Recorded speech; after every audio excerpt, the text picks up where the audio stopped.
Here is the evening news on CNN Online, read by Medina Dauda Nadabu. First, the headlines. Court remands Sowore in Kuje prison. APC's Biodun Oyebanji wins re-election in Ekiti governorship. Foreign reserves rise to around the $49 to $51 billion range. Nigeria reaffirms diplomatic engagement amid global crisis. Now the news in detail. A federal high court in Abuja has ordered the remand of Omoyele Sowore, presidential candidate of the African Action Congress, AAC, at the Kuje Correctional Center, pending the hearing of his application challenging the revocation of his bail. Mohammed Umar, the presiding judge, made the order on Monday after dismissing an application by Sowore seeking the judge's recusal from the case on grounds of alleged bias. APC's Biodun Oyebanji wins re-election in Ekiti governorship. Governor Biodun Oyebanji of the All Progressive Congress, APC, secured a landslide victory in the June 20, 2026 Ekiti State governorship election, polling 319,224 votes and winning all 16 local government areas. He broke the long-standing second-term jinx in the state, defeating PDP's Oluwole Oloyede, who scored 40,543 votes, and ADC's Oluwadare Bejide, who scored 12,872 votes. President Bola Tinubu congratulated the governor and called for inclusive governance to consolidate development gains. Observers noted relatively peaceful polls with high result uphold rates to IREV, though low voter turnout around 34 to 38%, and allegations of vote buying sparked debates. The win strengthens APC's hold in the southwest.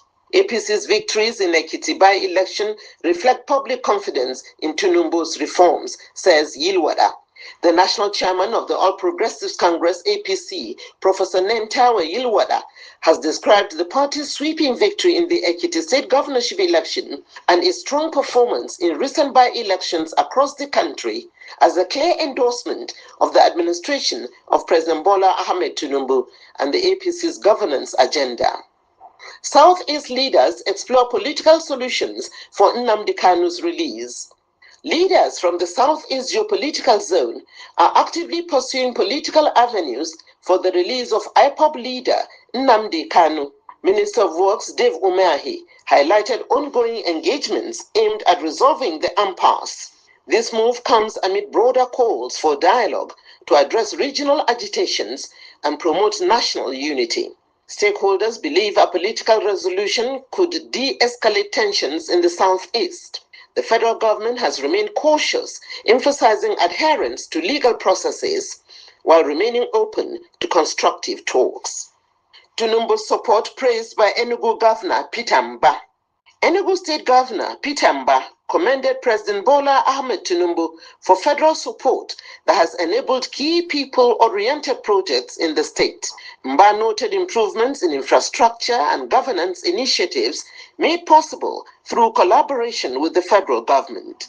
He described the partnership as instrumental to delivering dividends of democracy. This endorsement reflects growing alignment between some opposition-leaning governors and the federal administration. Observers see it as a positive sign for cross-party cooperation on development. NIWA engages a firm of waterway cleanup. The National Inland Waterways Authority, NIWA, has contracted a firm to tackle pollution and clean up Nigeria's inland waterways. The initiative addresses environmental degradation affecting transportation, fishing, and communities along major rivers. It forms part of broader efforts by the Ministry of Transportation to improve navigability and sustainability. Officials expect the project to reduce hazards and boost economic activities reliant on water transport. Environmental groups welcomed the move as a step toward responsible resource management. Barde assumes duty as Nigerian High Commissioner in Ghana. Ambassador Barde has formally assumed office as Nigeria's High Commissioner to Ghana, aiming to strengthen bilateral ties between the two West African nations. The appointment underscores Nigeria's commitment to robust diplomacy in the sub-region. Key focus areas include trade, security cooperation, and cultural exchanges. Barde pledged to advance mutual interest and resolve any lingering issues. This development is expected to enhance ECOWAS collaboration on regional challenges. The Nigerian Midstream and Downstream Petroleum Regulatory Authority, NMDPRA, says Dangote Petroleum Refinery accounted for 87.55% of the premium motor spirit, PMS, also known as petrol, supplied to Nigeria's domestic market in May 2026. The regulator disclosed the figures in its monthly performance report released on Friday. Security updates: troops act in Oyo kidnapping case and other incidents. Troops have blocked escape routes in the Oyo school children kidnap saga, with reports that terrorists are reducing ransom demands. In Kebbi, suspected terrorists raised an NSCDC checkpoint and a brothel. Edo State Police arrested 14 cold suspects, sealed a hotel, and demolished parks linked to violence. These incidents highlight ongoing security operations across the states. The federal government continues to prioritize rescue efforts and intelligence-led responses to banditry and cultism. Business news and statistics. Nigeria's tax revenue jumped significantly in early 2026. Nigeria recorded a notable increase in tax revenue in the first 5 months of 2026, driven by improved VAT collections and other non-oil sources. Figures point to stronger fiscal performance amid ongoing economic reforms. The boost supports government spending priorities and debt management.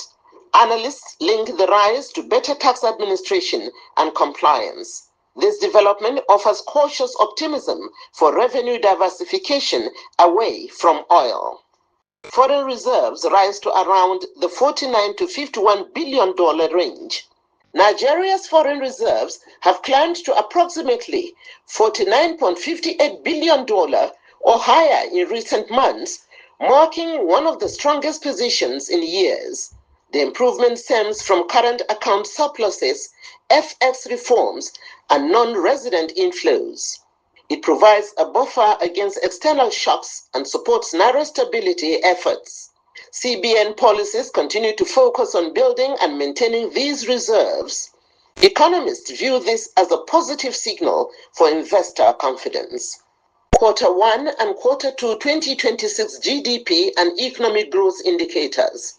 Nigeria's economy showed moderate growth in early 2026, with projections around 4.0 to 4.1% of the year, supported by services, agriculture, and oil sector recovery. Non-oil GDP remains a key driver amid diversification pushes. Challenges like inflation and global commodity prices persist. The IMF and other bodies forecast steady expansion if reforms continue. Capital importation and stock market activities are being monitored closely. And now for the entertainment scene. Tems is set for a 2026 BET Awards performance. Nigerian singer Tems is confirmed to perform at the 2026 BET Awards, scheduled around late June. African artists continue to feature prominently in the nomination and lineup. Tems' global rise adds to Nigeria's growing influence in international music. Fans eagerly await her stage appearance and potential wins. The event highlights the vibrancy of Afrobeats on the world stage. Nancy Isime reflects on losing family wealth. Actress and media personality Nancy Isime opened up about how losing family wealth early in life motivated her drive for success and independence. In recent interviews, she shared insights into her journey and resilience. Her story resonates with many young Nigerians facing economic challenges. Isime continues to thrive in Nollywood and hosting gigs.